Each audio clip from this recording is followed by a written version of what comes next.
Hip-hop first made its way into the music scene in the early 1970s, and it has had a huge influence on American fashion, art, and created its own culture. Yeah, the Cincinnati Art Museum is now highlighting the craft with an exhibit called The Culture, Hip-Hop, and Contemporary Art in the 21st Century. And CINCY Lifestyle's Mikhayla Hughes-Shaw joining us now in the studio. You checked out the exhibit. Yeah, I did. And want to tell us a little more about this. I mean, it seems like it would be such a cool experience. Yeah. What was it like? Definitely. I loved it. And I think what it does a really good job of is kind of encompassing all of the ways that hip hop has really made an influence. Because it's not just music. Obviously, that's a big part of it. And that music came out of struggle and the real world experiences of, growing up in New York.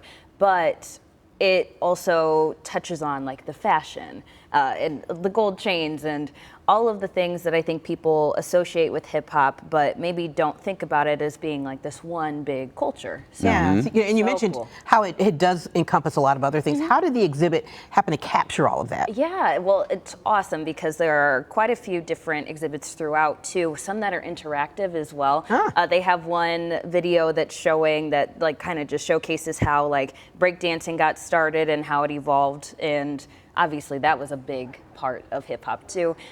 Some of the art in there really features a lot of graffiti, and I thought that was really cool because it really touches on the idea of if graffiti is public art, is it a crime, whatever it is, but it was a big part of the culture, especially as it was first getting started. So they do a really good job of just kind of encompassing all of the different pillars of hip hop. Cool.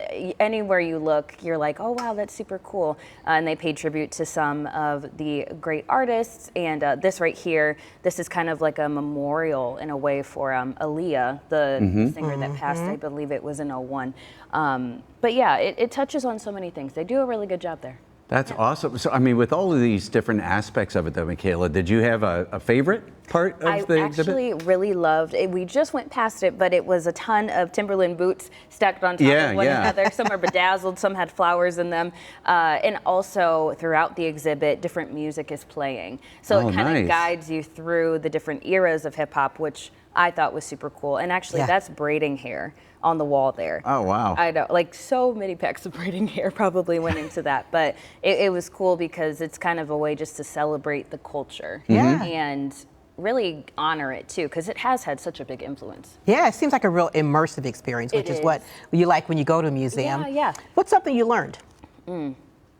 I learned that there is so much more to it than even I had remembered. Like, I know a decent amount of history when it comes to hip hop, but like even just seeing how all of those influences came in together in the very beginning. There's actually a picture when you first walk in. It has like over 150 music artists in one photo in New York, and I was just sitting there like, oh my gosh, like these are some of the originals. These are some of the greats. Somebody wants to go check this out, how long is it going to be there, and where can they get more information? It's running through September, so you have quite a bit of time. All you have to do is go to CincinnatiArtMuseum.org, and you can grab tickets there. Thanks, Mikhayla. Yeah.